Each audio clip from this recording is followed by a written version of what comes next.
এই মাত্র যিনি গেলেন তিনি আমাদের sir professor Afsar Uddin, chemistry department. আর আমি অনন্য রহমান, ইউনিভার্সিটিতে পড়ি। সবাই বলে আমি নাকি ভালো স্টুডেন্ট, বাট রিসেন্টলি রাজনীতির ফাঁদে পড়ে একটা বিশাল ঝামেলায় জড়িয়ে গেছি। জানি না কবে মুক্তি পাবো। একটু পাগলাটে তো, তাই। ও, পাগলাটে বলায় মনে পড়ল, স্যারের একজন মেয়ে আছে, অসম্ভব পাগলাটে, অদ্ভুত, আমার চাইতে। নাম শায়লা, মাস্টার্স পাশ করে এখন চাকরি করছে। আমার চাইতে বয়সে বড়, কিন্তু অসম্ভব পছন্দ করি, অসম্ভব। শুনেছি সেও নাকি একটা ঝামেলায় জড়িয়ে পড়েছে।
হ্যালো, কে শায়লা?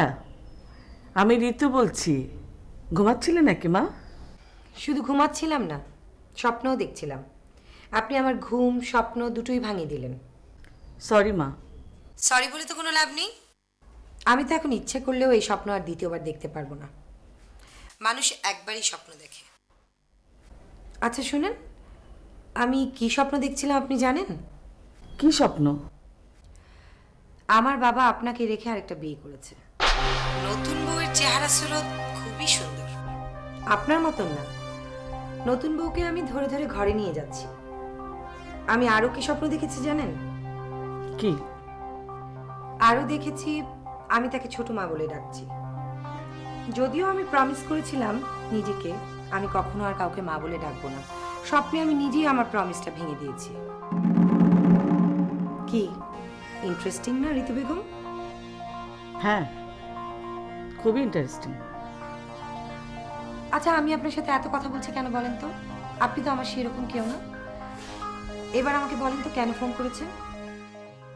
শোনো, আমার মা একটু অসুস্থ, আমি আজ ফিরছি না।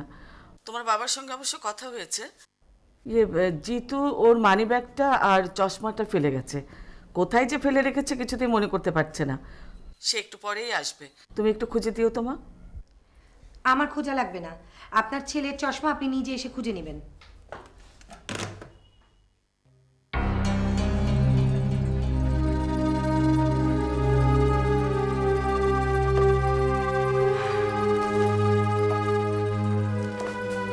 আপু, তুমি কি আমাকে কিছু বলবে? তোকে তো প্রতিদিন কত কথাই বলি, নতুন করে আবার বলার কিছু দরকার আছে? না, ঠিক তা না। তুমি অনেকক্ষণ যাবৎ ফোনে কথা বলছিলে তো, আমি খেলতে পারছিলাম না। এখন কি তুমি আমাকেও কিছু বলবে? এবারের ঈদ সংখ্যায় আমার একটা উপন্যাস ছাপা হবে, কিছু টাকাও আমি পাবো। আচ্ছা, একটা বুদ্ধি দিত, টাকাটা দিয়ে দুজনে মিলে কি করা যায়? সারাদিন রিক্সায় ঘুরতে পারি। দূর বোকা, রিক্সা করে ঘুরলে তোর কি লাভ হবে? তুই কি কল্পনাতে দেখতে পাস? তাহলে তোমার টাকা তুমি একাই খরচ করো, আমাকে বলে লাভ নেই। তুই কি রাগ হলি আমার কথায়? যা সত্যি আমি তো তাই বলেছি। কি জানি আপু। এখন তাহলে আরেকটা কথা শোন, তুই যে বোর্ডটা নিয়ে খেলছিস তুই এটাতে আর হাত দিবি না। কালকে তোকে আমি একটা নতুন বোর্ড কিনে দেব। কি হলো, মন খারাপ হয়ে গেল? আচ্ছা তুই তো নতুনই একটা পাচ্ছিস নাকি? কি জানি আপু। শুধু একদিনের জন্য এটাতে আর তুই হাত দিবি না, ঠিক আছে? আপু তুমি অনেক জেদি, তাই না? এতে জেদের কি হলো? তোকে আমি বলেছি না আমাদের ভাই বোনের পৃথিবী আলাদা, আমরা কারোটা নেইও না পড়িও না। ঠিক আছে, তুমি যখন বলছো আমি আর এটা ধরবো না। সালেহা, সালেহা। জাফা, শোন, দাবার বোর্ডটা সুন্দর করে বক্সে করে ভরে এটাকে তুলে রেখে দিবি। কেউ যেন ট্রেন না পায় যে ষষ্ঠী এটা খুলেছিল, বুঝেছিস? আমরা এই বোর্ড ধরাতে দূরের কথা, আমরা ছুঁয়েও দেখিনি, ঠিক আছে? ঠিক আছে আপা, কাক পক্ষী তো টের পাইবো না। কাক পক্ষী টের পাবে কোথা থেকে রে? কাক পক্ষীতে কি বাড়ির মধ্যে থাকে? হ্যাঁ, ঋতু বেগম টের না পেলেই হলো। যা। কিন্তু জিতু ভাই তার মানি ব্যাগ আর চশমা যে হালাই হয়ে গেছে, হিটার কি হইব? কোথায় ফেলে গেছে? আমার ঘরও। তোর ঘরে মানে? যে কখন এসেছিল? রাতের বেলা।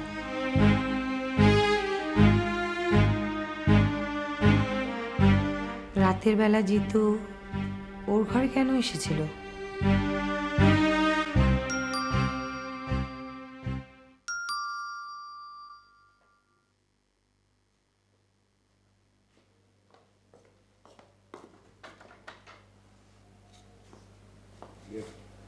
শাইলা, আমার ওই চশমাটা আর এই মানি ব্যাগটা একটু খুঁজে দিত।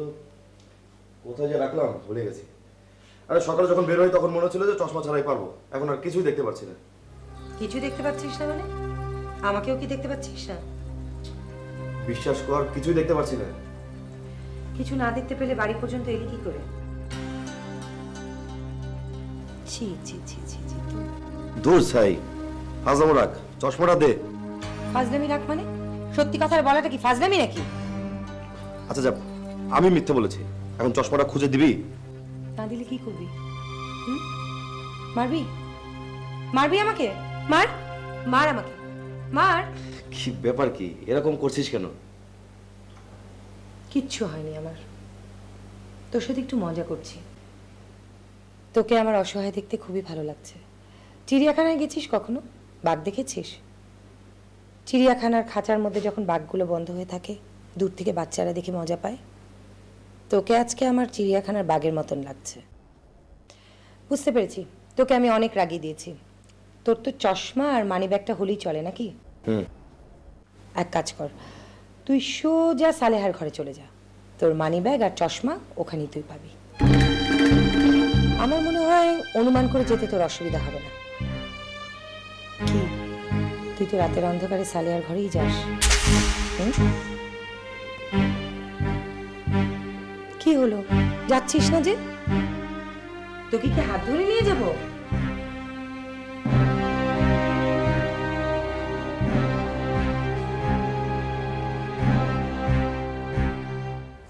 কিন্তু ভাই আপনারা কেন বোঝার চেষ্টা করছেন না? রুমটা তো আমার নামে, সমস্যা হলে তো আমার হবে, তাই না? আরে আমরা আছি না, আমরা থাকতে তোমার কোনো চিন্তার কারণই নেই। আচ্ছা রুম তো আরও আছে, সেখানে কি কিছু হচ্ছে না? তা তো আছে, কিন্তু সেসব রুমে তোমার মতো ভালো ছাত্ররা থাকে না, এটাই সমস্যা। ভাই আপনারা তাহলে আমাকে একটা জিনিস বলেন যে আমি এখন কোথায় যাব, কি করব, সেটা তো বলে দিবেন। আর আমি এত কথা কখনো, তোমার জন্য ব্যবস্থা হয়েছে। এই নাও ঠিকানা, এখানে চলে যাও। তোমার নাম কোয়া আছে? ঠিকানা?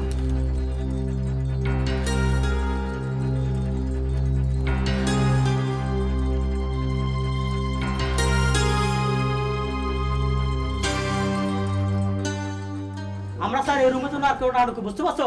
এই রুমে এখন থেকে আমরা থাকবো।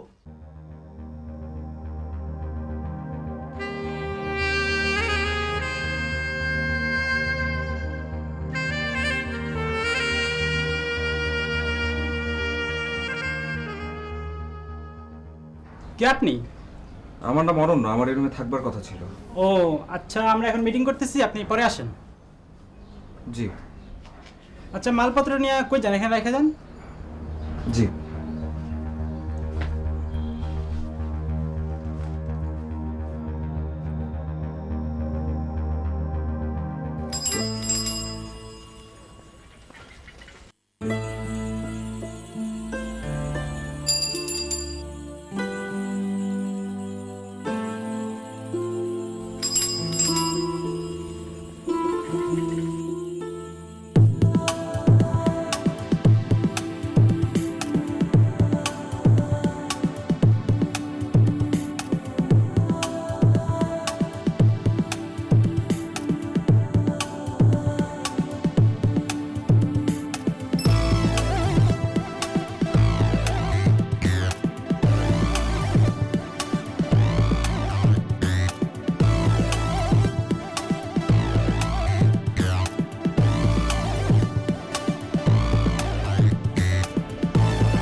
আপনার কাছে দাবার বোর্ড হবে?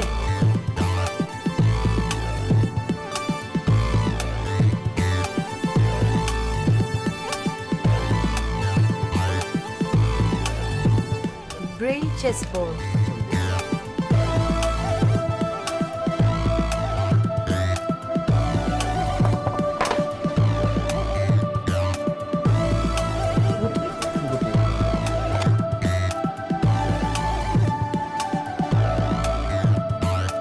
এটাকে আপনার পছন্দ হয়েছে?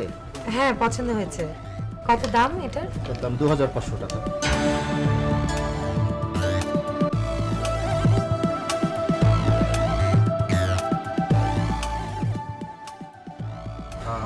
এক্সকিউজ মি, এটা প্যাক করে দিন। আচ্ছা ঠিক আছে, আমি দিচ্ছি।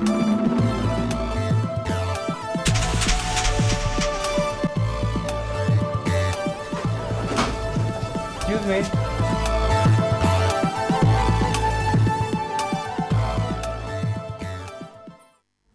প্যাক করুন। আচ্ছা।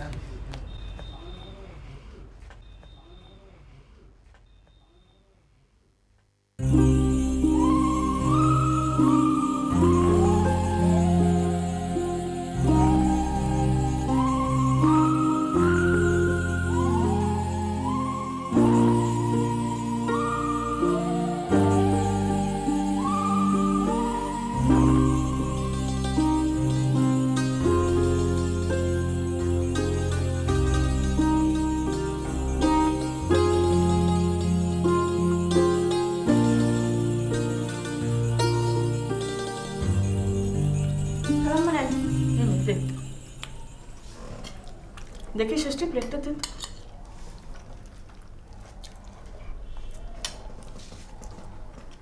কি রে সালেয়া, তুই লাল শাড়ি পরেছিস কেন? হালকা রঙের শাড়ি নেই? আছে খালাম্মা। যা পরে। ঠিক আছে।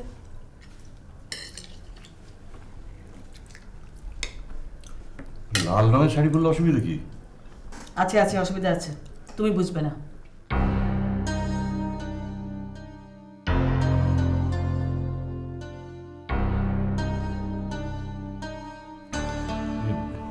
তোমার মা কেমন আছেন বললে না? আমার মা কেমন আছে তা দিয়ে তোমার কি দরকার? আমার মা তোমার কে? এই মেয়েটা খেয়েছে? তোমার মেয়ে খেয়েছে কি খায়নি তা আমি কি করে বলবো? এত শখ করে দাবার বোর্ডটা কিনে দিলাম, সেটা সে রাখলো না, ফেরত দিয়ে দিয়েছে। তোমাকে তো আমি বলেছিলাম ও নেবে না, ওর অনেক রাগ। কেন এত রাগ কেন তোমার মেয়ে? হ্যাঁ বাবা, শাইলার আচার ব্যবহার তো দিন দিন বেশ খারাপ হয়ে যাচ্ছে।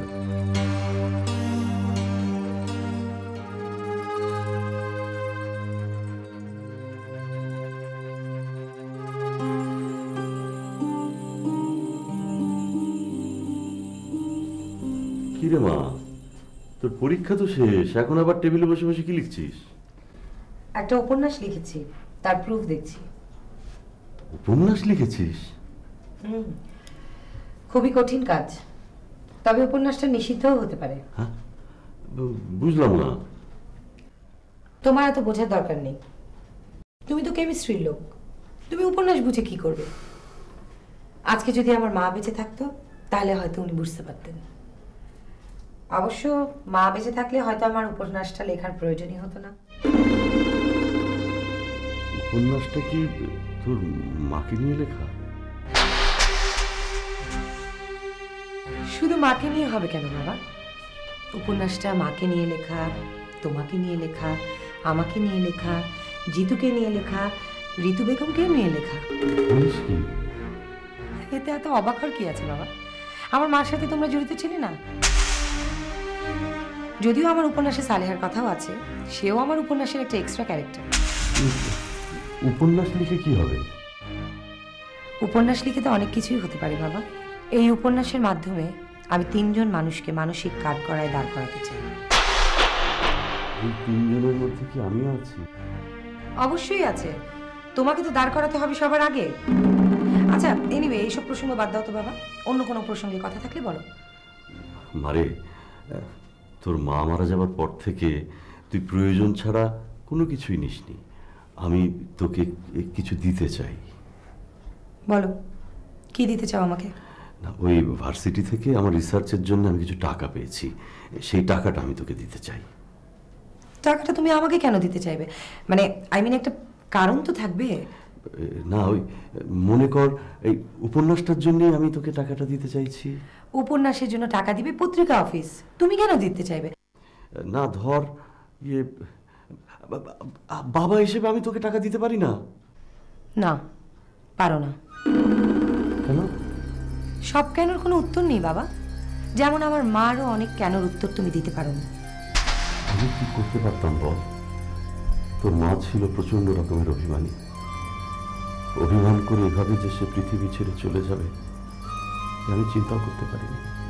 বিশ্বাস কর, সব ঠিক হয়ে যেত। কি ঠিক হয়ে যেত বাবা? আমি সব প্রায় ঠিক করে ফেলেছিলাম, কিন্তু শোনো বাবা, আমার মাই তো তোমার প্রথম স্ত্রী ছিলেন, তাই না? হ্যাঁ। যদি তাই হয়, সেই হিসাবে আমি শায়লাই তোমার প্রথম সন্তান হবার কথা ছিল। আমি তো তোমার প্রথম সন্তান নই বাবা। তুমি নিজে দোষ করে এখন তুমি দোষ চাপাচ্ছ আমার মার অভিমানের ওপর। মারে, তুই কি আমাকে আরো কিছু বলবি?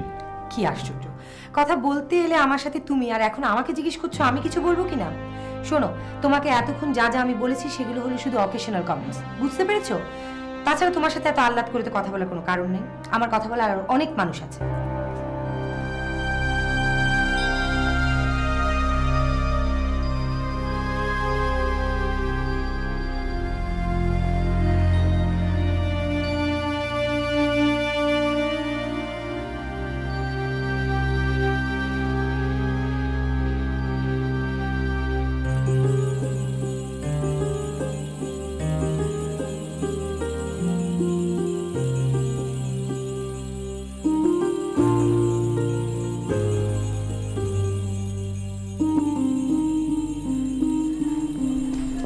আসসালামু আলাইকুম স্যার। ওয়ালাইকুম। তুমি এখন এখানে কি করছো? মানে বুঝলাম না।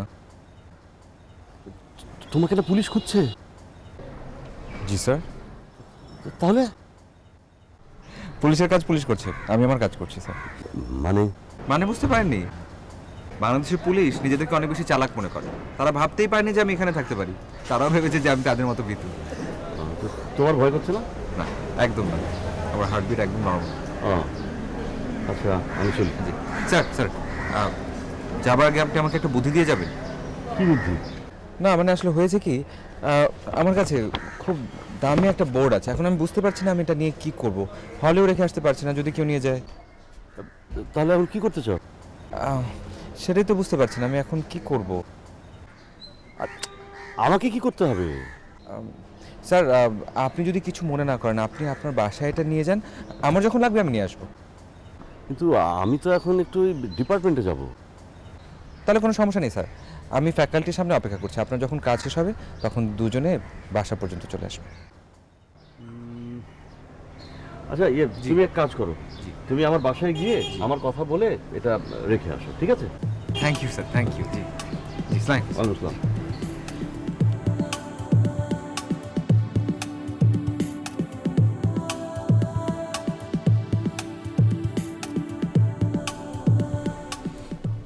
তোর নাম কি?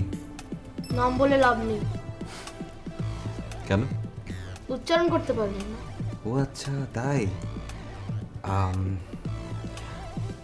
আমার কাছে না খুব সুন্দর একটা দাবা বোর্ড আছে, অনেক দামি। বোর্ডটা তুমি নেবে? না।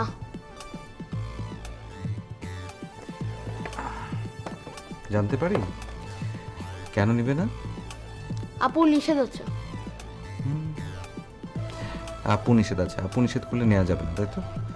কিন্তু আমি একটা জিনিস কিন্তু জানি, তুমি খুব সুন্দর দাবা খেলো, দাবা খেলতে তুমি অসম্ভব পছন্দ করো।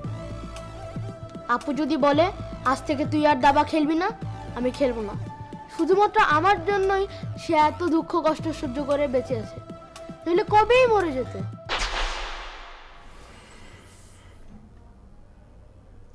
আচ্ছা, তোমার আপুকে আমি দেখলাম ওদিন, গতকালকে তোমাদের বাসার সামনে কজন ছেলের সাথে ঝগড়াঝাটি করছে, কেন বলতে পারো?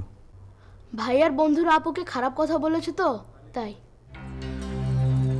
তো তোমার ভাইয়া কিছু বলেনি? ভাইয়াও আপুকে খারাপ গালি দিয়েছে। কি বলো? সৎ ভাই তো, তাই।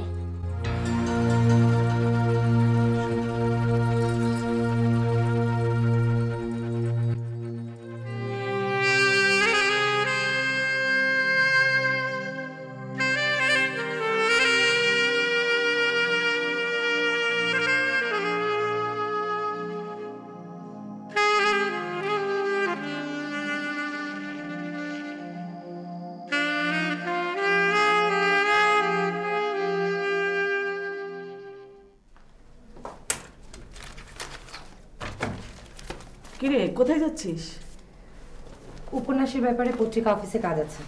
ও, উপন্যাস লিখে ফেলেছিস? আমি উপন্যাস লিখে ফেলেছি সেটা আপনি জানেন, কি লিখেছি সেটা তো আর জানেন না। কি লিখেছো? কি লিখেছি সেটা তো আমার বলার দরকার নেই, খুব শীঘ্রই আপনি জানতে পারবেন। ও আরেকটা কথা, বাবাকে কি আপনি আমার স্বপ্নের কথাটা বলেছিলেন? আমি জানতাম আপনি বলবেন না, কারণ আপনি চান না আপনার কোনো সতীন আসুক। কেউই সেটা চায় না, আমার মাও চায় না। আচ্ছা, এমন যদি হয় সত্যি সত্যি আপনার একদিন ঘরে একটা সতীন চলে আসলো, আপনিও কি আমার মার মতন আত্মহত্যা করবেন? আমি যাচ্ছি, আমার তাড়া আছে।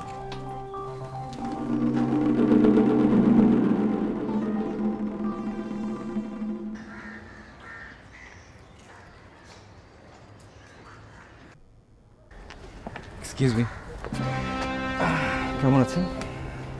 তুমি কেমন আছো? ভালো আছি। ভালো আছো তা তো দেখতেই পাচ্ছি। তোমার সম্পর্কে আমার কি ধারণা জানো? কি ধারণা? তুমি প্রচন্ড একটা বোকা টাইপের ছেলে। আমার সম্পর্কে এরকম ধারণা হবার কারণটা কি জানতে পারি?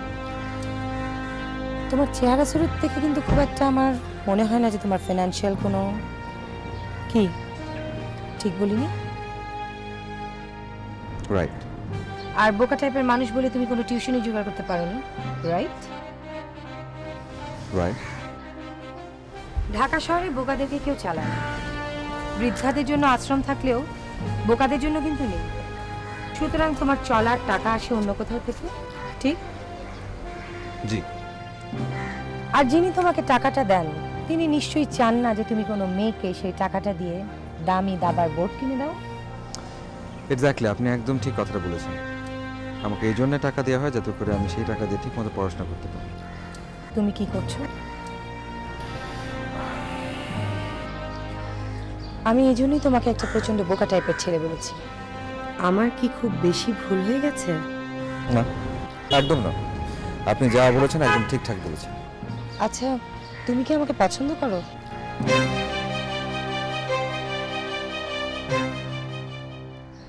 আচ্ছা, ধরেই নিলাম তুমি আমাকে খুব পছন্দ করো, আমাকে খুব ভালোবাসো। ভালোবাসলে কি হয় তুমি জানো? আমার মা আমার বাবাকে খুব ভালোবাসতেন। আমার মা এখন কোথায় তুমি জানো? জানি। তিনি আত্মহত্যা করেছেন। তুমি কি করে জানো? ষষ্ঠী বলেছে। ষষ্ঠী তাহলে তোমাকে সবকিছুই বলে দিয়েছে? ভালোই হয়েছে, তাহলে তো তুমি সবকিছুই বোঝো। যে ভালোবাসে তুমি তার অবস্থাও বুঝতে পারছো, আর যাকে ভালোবাসে তার অবস্থাও তুমি বুঝতে পারছো। হ্যাঁ পারছি। তারপরেও তুমি আমাকে ভালোবাসবে? হ্যাঁ। আমি এই জন্যই বলি তুমি প্রচন্ড বোকা টাইপের একটা মানুষ। আমার মাও খুব বোকা একজন মানুষ ছিল।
বাবা তুমি?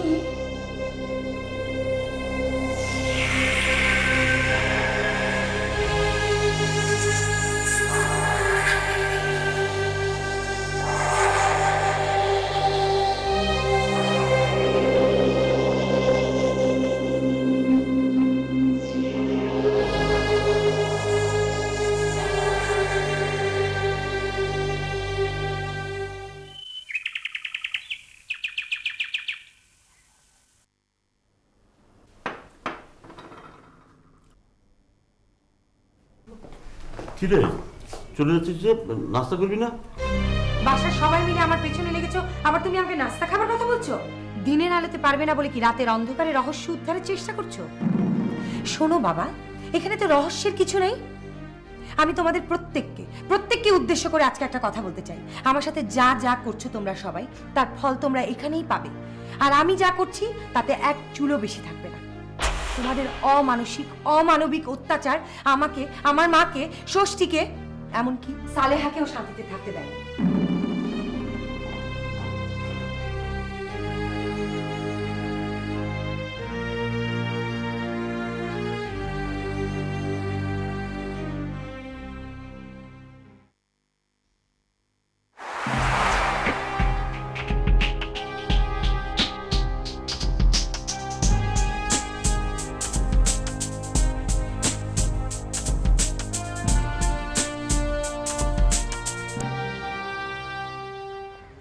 অনন্য তারা, পুলিশ যদি জিজ্ঞেস করে এত অস্ত্র তোকে কে দিয়েছে, তখন কি বলবি? আমি বলবো আমি নিজে এনেছি। আর যদি না বলিস? বাবা আমি বললাম তো, আমি একই কথা বলবো। বলবি কিন্তু? জি। চল।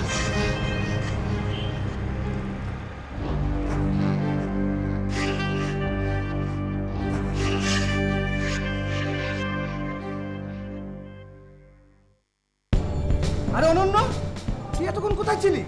পুলিশ তোকে রুমে খুঁজতে আসছিল, তোকে না পেয়ে রুমে সবাইকে ধরে নিয়ে গেছে। কি বলিস তুই? হ্যাঁ, ও তো জানি কত মারতেছে।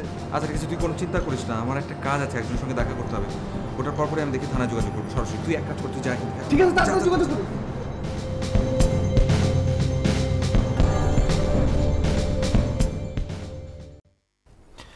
আচ্ছা তোমার আপা কোথায় গেছে বলতে পারো? জানি না। কোথায় গেছে বলে যায়নি? না।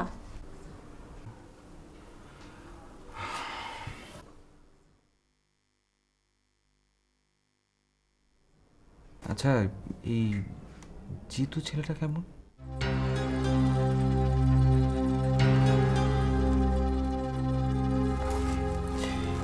তুমি মনে হয় আমাকে কিছু বলতে চাচ্ছ, বলো। ভাইজান, জিতু ছেলেটা বেশ একটা ভালো না। ওটা কেমন করে যেন আমার দিকে তাকায়, আমার কিন্তু ভালো লাগে না ভাইজান।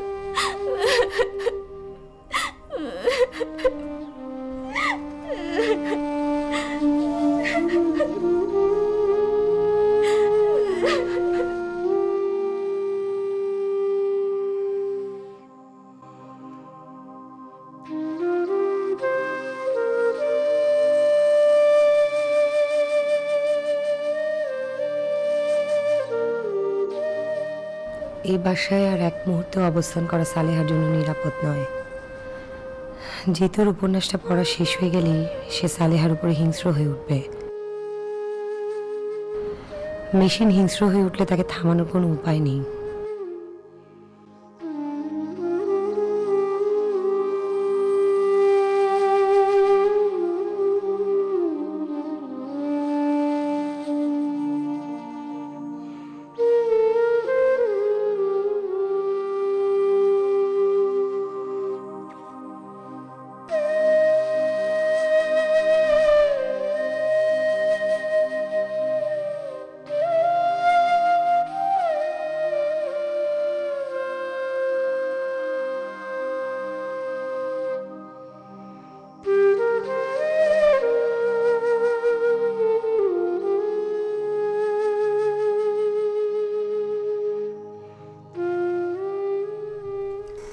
তুই আগে কোথায় কাজ করতি? কে? আজিমপুরের বাসায়। কে কে ছিল ওখানে? খালাম্মা ছিল, খালাম্মা দুটো পোলা ছিল, খালাম্মার আরো বোনেরা থাকতো। সারাদিন গড়বড়া মানুষ থাকতো। বড় ছেলেটার বয়স কত? 5-6 বছর হইব। তোকে আমি এখন ওই বাসায় নামিয়ে দিলে ওরা রাখবে? আপা, আপনি এই কথা কইতেছেন কে? আমি তো আপনাকে লগে থাকতে চাই। কান্নাকাটি করছিস কেন? তোকে আমি 5 মিনিটের সময় দিলাম। তোর জিনিসপত্র সবকিছু গোছগাছ করে এক্ষুনি নিয়ে আয় এখানে। আমি তোকে ওই বাসায় নামিয়ে দিব, বুঝেছিস? কি হলো, যা।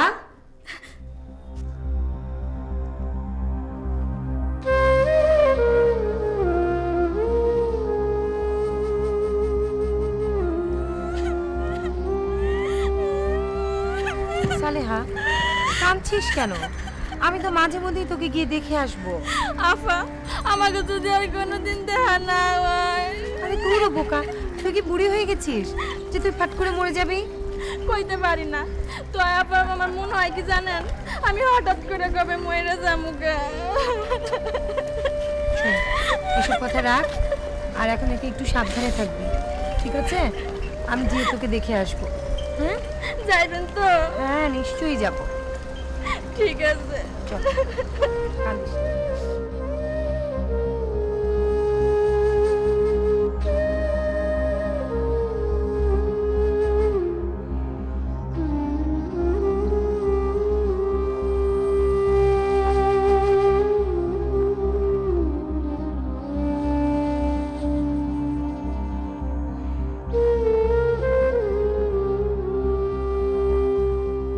আত্মহত্যা করে আমার মা নিজেকে শাস্তি দিয়েছিলেন। উপন্যাসটা ছাপা হলে কি সেরকম একটা শাস্তি হবে বাবার?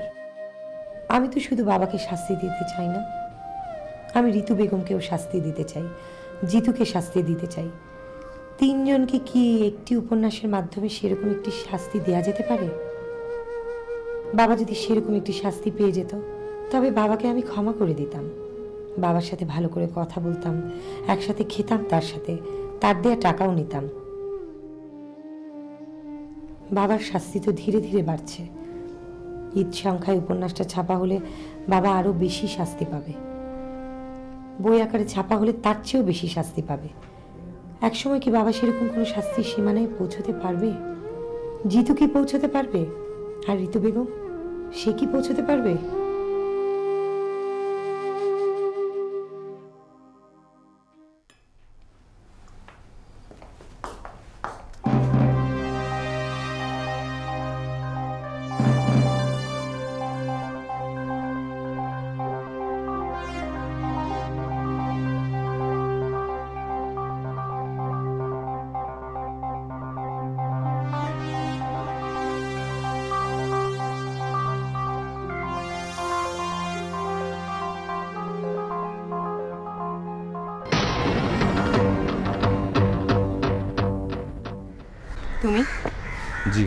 আমি।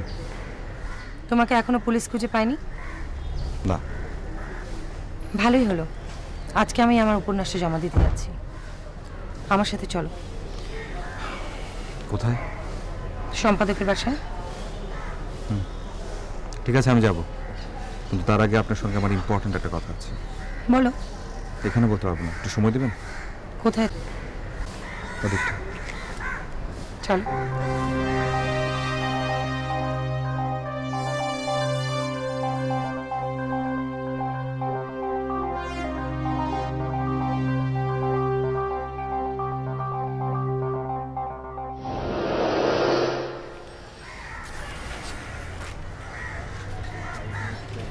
আপনি উপন্যাসটা ফেলে দিন।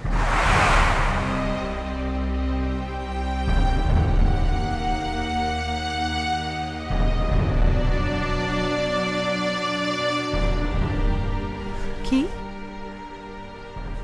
আমার এত বছরের প্রতিশোধের রচনা তুমি আমাকে ফেলে দিতে বলছো? এতটা অমানবিক তুমি হতে পারলে কি করে?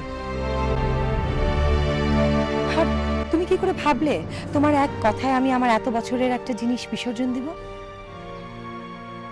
জি, আমি জানি আপনি বিসর্জন দেবেন, আপনি ফেলে দেবেন,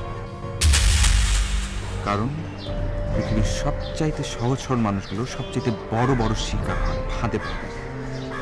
আপনার বাবা তার ব্যতিক্রম। আমার স্যার এমন একটি ফাঁদের শিকার।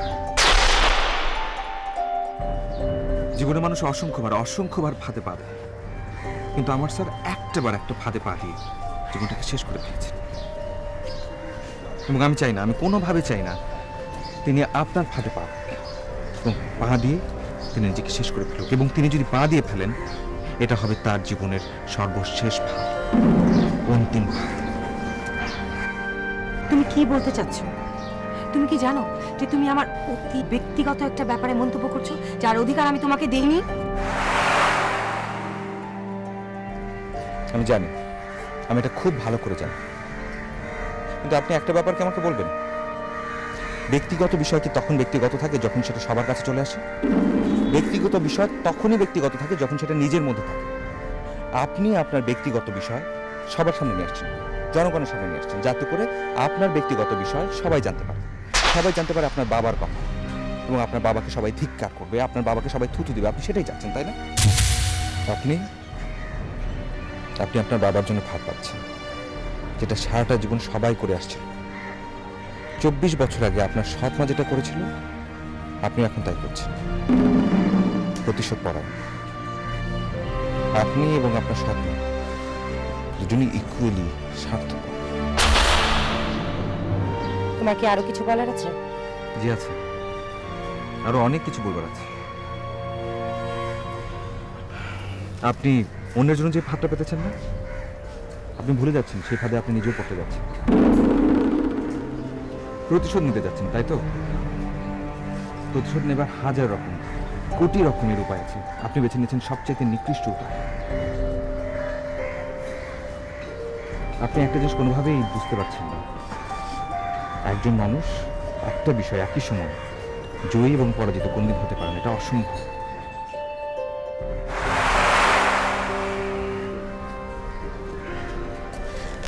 মানুষ কিন্তু ভুল করে, ভুল করেই যায় মানুষ। কিন্তু আমার স্যার কি ভুল করেছিল? শুধু একটা ভুল, এবং সেই একটা ভুলের জন্য তার মেয়ে আজ পর্যন্ত তাকে ক্ষমা করতে পারে না। আপনার কি মনে হয় না এটা অনেক বেশি কষ্ট, এটা অনেক বেশি দুঃখজনক? তুমি এ বিষয়ে আর একটি কথাও বলবে না, একটি কথাও তুমি বলবে না। খুব লেকচার দিতে শিখেছো না? হ্যাঁ, তোমার নিজের কাজ করো, আমাদেরকে নিয়ে তোমাকে ভাবতে হবে না।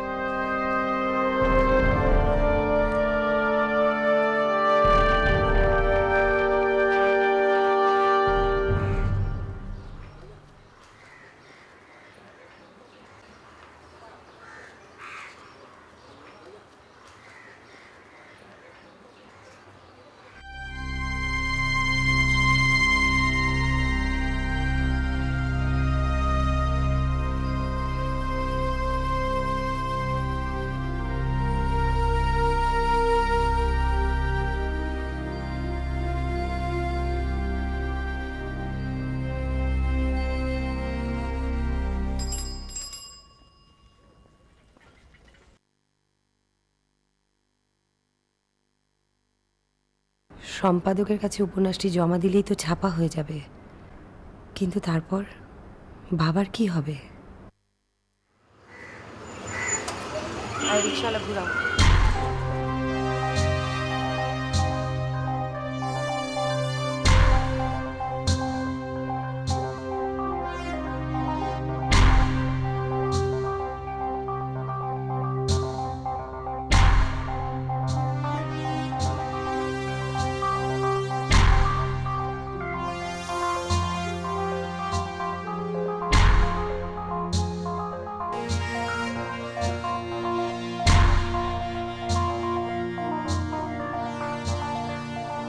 আজ থেকে 24 বছর আগে আপনার স্বপ্ন যা করেছিলেন আপনিও তাই করছেন।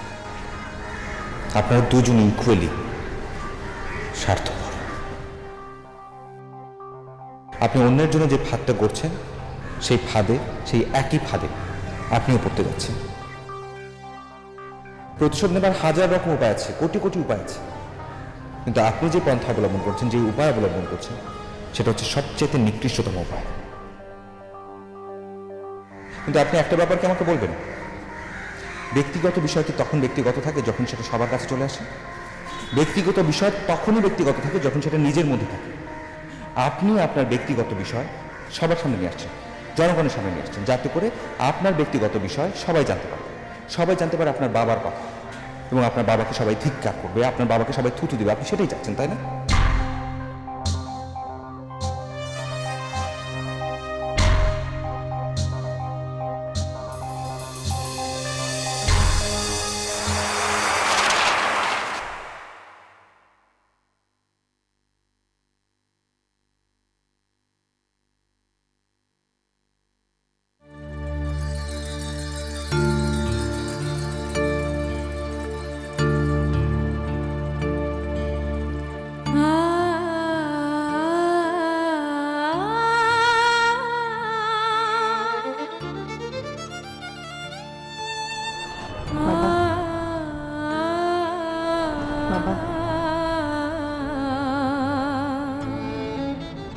তোমার চোখে পানি কেন বাবা? তোমার চোখে তো পানি থাকতে পারে না। তোমার মেয়ে তোমার সাথে রাগ করবে, অভিমান করবে, তোমাকে গালি দিবে, তোমাকে ফাঁসির কাষ্ঠে ঝুলাবে। তুমি তো কাঁদতে পারো না বাবা, কারণ তুমি যে বাবা।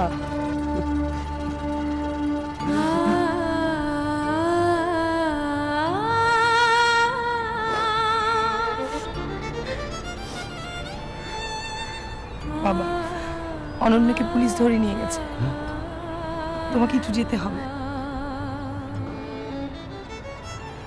চল, তোর চেয়েও পাগল ছেলেটাকে আমরা গিয়ে নিয়ে আসি।